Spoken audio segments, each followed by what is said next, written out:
வணக்கம். சவுக்கு சங்கர் அப்பப்போ அவர் வந்து போகிறார். வேறு வழியில் என்ன பண்ணுறது? ஏதோ பேசணுமா, பணம் சம்பாரிச்சோமா, வாழ்க்கை அனுபவிச்சோமா, ஓகே ஜம்முன்னு இருக்கிறத விட்டுட்டு வாய்க்கு வந்ததை பேசி வாங்கி கட்டிக்கின்னு இன்றைக்கி சிறையில் உட்காந்துக்கின்னு அச்சு சோறு அவுன்ஸ் ரசம் சாப்பிட்டுக்கின்னு சிறைப்பறவையாக சவுக்கு சங்கர் வாழ்ந்து கொண்டு இருக்கின்றார். இந்த வாழ்க்கை தேவையா? எப்பேற்பட்ட கில்லாடியாக இருக்கட்டுங்க, எப்பேற்பட்டவனாக இருக்கட்டும், ஜெயிலுக்கு போயிட்டான்னா அவ்வளோதான். அதாவது சாயந்தரம் 6 மணிக்கு இழுத்து மூடிடுவாங்க. இவர் உள்ளே போயிட வேண்டியது தான், வெளியே வர முடியாது. காலையில் 6 மணி தான் திறப்பாங்க. அவன் எப்பேற்பட்ட விஐபியாக இருக்கட்டும், எப்பேற்பட்ட விவிவிவிவிஐபியாக இருக்கட்டும், சாயந்தரம் 6லேருந்து காலையில் 6 வரைக்கும் உள்ளே இருக்கணும். அவன் நிலைமையை யோசனை பண்ணி பாருங்க, மென்டல் ஆகிடுவான். புதுசாக போகிறவன் பைத்தியம் பிடிச்சிடுவான். சவுக்கு சங்கர் வேணால் பழக்கமாக இருக்கலாம். அந்த மாதிரி கொடுமையானது சிறை வாழ்க்கை. இது சவுக்கு சங்கருக்கு தெரிஞ்சு கூட அவர் ஏன் இந்த மாதிரி மாட்டின்னு அவசப்படுறான்னு தெரியல. போட்ட கேஸ்லாம் பொய் வழக்கு தான். நம்ம வாய் சுத்தமாக இருந்தால் ஒழுங்காக இருந்துக்கணும். நீ முதல்வரை பற்றி பேசு, உதயநிதி ஸ்டாலினை பற்றி பேசு, ஆட்சியை பற்றி பேசு, எதை வேணாலும் பேசு. ஆனால் அவருடைய தனிப்பட்ட விவகாரத்தை பற்றி பேசாத.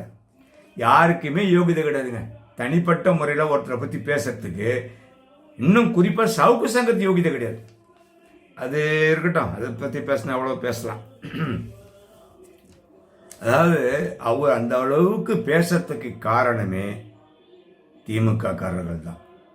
அதாவது கோழி திருடன் கூட குழாவி கூடவே இருப்பான். கோழி திருடன் அந்த மாதிரி முதல்வருக்கு கூடவே இருக்கிறவங்க தான் சவுக்கு சங்கரை உசிப்பு விட்டு இவ்வளோ விஷயத்த சொன்னதா சொல்கிறாங்க.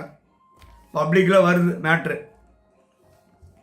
அவருடைய அமைச்சரவையிலே இருக்கின்ற அமைச்சர்கள் தான் அவருக்கு எதிராக சவுக்கு சங்கர்கிட்ட சில விஷயத்தெல்லாம் சொல்லி பேச வச்சிருக்கிறாங்க அப்படின்னு ஒரு தகவல் வருது. முதல்வர் கூட இருந்துக்குன்னு குழிப்பறிக்கிற வேலை. அதாவது நீங்கள் விரோதியை மன்னிச்சிடலாம், எதிரியை மன்னிச்சிடலாம், ஆனால் துரோகியை மன்னிக்கக்கூடாது. கூடவே இருந்து துரோகம் பண்ணுறான் பாருங்க, அந்த துரோகியை மன்னிக்கவே கூடாது. ஆனால் ஸ்டாலினை, மரியாதைக்குரிய முதல்வர் ஸ்டாலின் அவரை சுற்றி இருப்பவர்கள் அனைவரும் துரோகிகள். அவர் நினைக்கிறது இல்லை. அவருக்கு தெரியுமோ தெரியாதோ, இல்லை தெரிஞ்சுதான் கண்டுக்காமல் இருக்காரோ, வேற வழியிலன்னு இருக்காரோ தெரியல. ஏதோ நம்மளுடைய கடமை சொல்கிறோம். குண்டர் சட்டத்தின் கீழ் சிறையில் இருக்கும் சங்கர் வெளியே வர அவங்க அம்மா ஆட்கொணர் மனு அவங்க அம்மா உயர்நீதிமன்றத்தில் போட்டாங்க. அதுக்கப்புறம் சுப்ரீம் கோர்ட்டு போச்சு. சுப்ரீம் கோர்ட்டில் உயர்நீதிமன்றத்தில் பார்த்துங்கன்னு சொல்லி உயர்நீதிமன்றத்துக்கு திரும்பி வந்துடுச்சு அந்த கேஸு. இப்போ விசாரணைக்கு வந்திருக்கு. வரும்போது மீண்டும் 6/8/2024 வந்திருக்கு. வந்த உடனே உயர்நீதிமன்ற நீதியரசர்கள் S M Subramaniam, V Sivagnanam இவங்க அடங்கிய டிவிஷன் பெஞ்சுக்கு இந்த மனு வருது.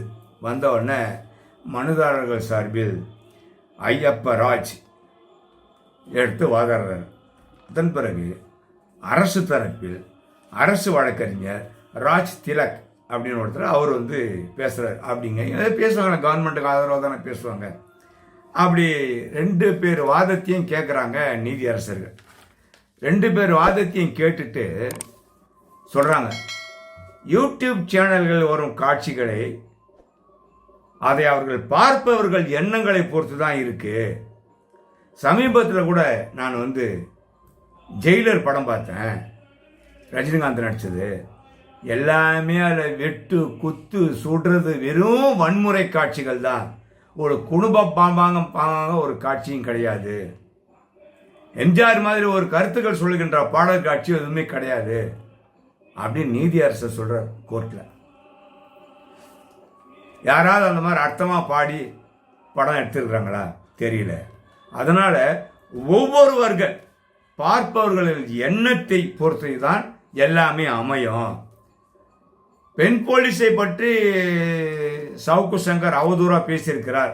அது உண்மையாக இருந்தால் சட்ட ரீதியாக நடவடிக்கை எடுத்து அவருக்கு நீங்கள் தண்டனை வாங்கி கொடுக்கணும். அதான் உங்களுடைய வேலை. அதனால் அவர் மேலே குண்டர் சட்டத்தில் அடைச்சிட முடியுமா?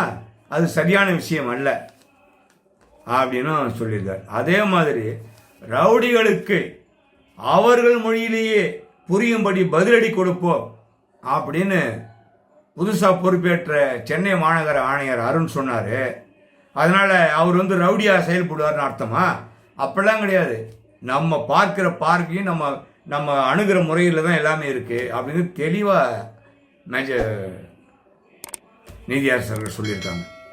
போலீஸை பற்றி அதனால் வந்து போலீஸை பற்றி அவதூறு பேசினா அவருக்கு தகவல் கொடுப்பவர் யார்? போலீஸை பற்றி தப்பாக பேசுகிறாருங்க, அப்போ அந்த தகவல் கொடுக்குறவங்க யார்? தகவல் கொடுக்குற போலீஸ் மேலே நடவடிக்கை எடுங்க அப்படிங்கிறாங்க நீதியரசர். எப்போதுமே இந்த போலீஸார்கள் ஒன்று தெரிஞ்சுக்கணும்.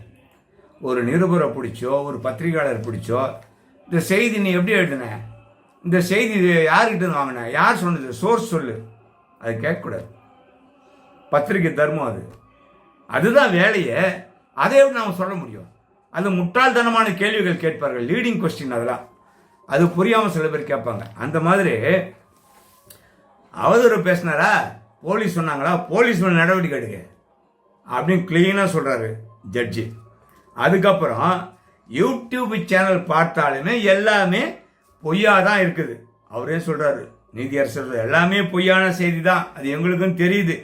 ஆனால் எல்லோரையும் நீங்கள் கைது செய்திருக்கிறீங்களா அப்படின்னு கேட்குற உடனே கவர்மெண்ட் பிபி ராஜ்திலக்கு என்ன சொல்கிறாருன்னா, பொய்யான வழக்கு, பொய்யான செய்தி பேசுகிறவங்க, அவதூறு பேசுகிறவங்க, இவங்க மேலாம் நாங்கள் நடவடிக்கை எடுக்கிறோம் மயிலாட் அப்படின்றார். அப்படியா? இது வரைக்கும் எத்தனை பேர் நடவடிக்கை எடுத்துருக்கிறீங்க? எல்லாம் வந்து மாட்டிக்கிறது, இதெல்லாம் தானாக போய் தலையை ஓட்டிக்கிறது. எத்தனை பேர் கைது செய்திருக்கிறீங்க என்பதை நீங்கள் அறிக்கை எனக்கு தாக்கல் பண்ணுங்க. யூடியூபர்கள் நீதிபதிகளை கூட விமர்சனம் பண்ணி பேசுகிறாங்க. அவர்களுக்கு சாதகமாக தீர்ப்பு வரலன்னா எங்களை அநியாயமாக அவதூறாக பேசுகிறாங்க. அதுக்கு என்ன பண்ணுறது? நடவடிக்கை எடுக்க முடியுமா? எத்தனை பேர் நடவடிக்கை எடுப்பீங்க?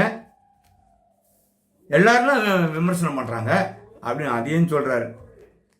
அதன் பிறகு இதெல்லாம் நீங்கள் வந்து எனக்கு அறிக்கை தாக்கல் பண்ணணும் அப்படின்னு சொல்லிட்டு டேட் சொல்லாமையே இந்த இதை தள்ளி வச்சிருக்கார்.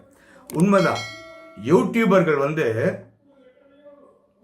நாம் வந்து தப்பாக பேசுகிறோம் அப்படின்னா அதை நீங்கள் எடுத்து சொல்லணும். எனக்கு கூட கமெண்ட்டில் வரும், சார் இந்த மாதிரி பேசுகிறீங்க, இந்த மாதிரி பேசுகிறீங்க, அதை நான் திருத்திப்பேன். இது அப்படி இல்லை, இது எப்படின்னு. அப்படின்னும் போது தனிப்பட்ட முறை நம்ம யாரையும் தாக்கி பேசக்கூடாது. நம்ம வளரணும், நம்ம யூடியூப் சேனல் நல்லபடியாக வரணுன்றதுக்காக, பணம் சம்பாதிக்கணுன்றதுக்காக தனிப்பட்ட முறையில் யாரையும் விமர்சனம் பண்ணக்கூடாது. அரசியல் ரீதியாக பேசுங்க. காவல்துறை அதிகாரிகள் பண்ணுறாரு, அது பண்ணுறாங்கன்னா அதை பேசுங்க.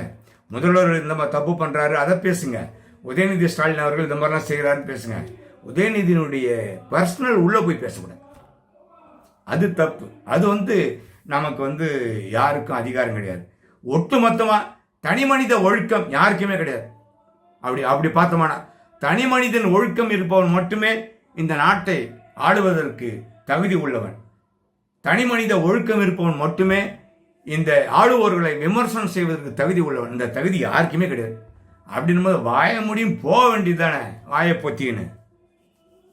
நல்ல மரியாதைக்குரிய முதல்வர் அவர்களுக்கு என்னுடைய வேண்டுகோள், உங்களை சுற்றி கருங்காலிங்க இருக்கிறாங்க, அதை தெரிஞ்சுக்கோங்க. முதல்ல இந்த நேரு, அமைச்சர் பொன்முடி, அமைச்சர் ஏவா வேலு, துரைமுருகன், அப்புறம் இந்த ரகுபதி, கே.கே.எஸ். ராமச்சந்திரன், இந்த பெருசுங்க எல்லாத்தையும் ஓரங்கட்டுங்க. எல்லாத்தையும் அவங்க தான் உங்களுக்கு வந்து தொல்லை பண்ணிட்டு இருக்கிறாங்க. நல்லா புரிஞ்சுக்கோங்க.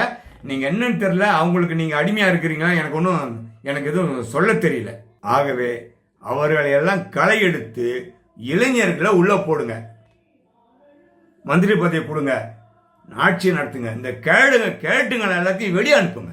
இதுங்க பண்ணுற வேலை தான் இவ்வளோ அசிங்கம் இந்த நாட்டுக்கு, இந்த ஊருக்கு ஏற்படுது. அவங்களுடைய அட்வைஸ் கேட்டு நீங்கள் பண்ணிட்டு இருக்கிறீங்க. பார்த்துக்குங்க. என்னால் முடிஞ்சதை நான் சொல்கிறேன், அவ்வளோதான். தவறு செஞ்சால் நான் சுட்டி காட்டுவேன், தவறு செய்யலைன்னா நான் பாராட்டி பேசுவேன்.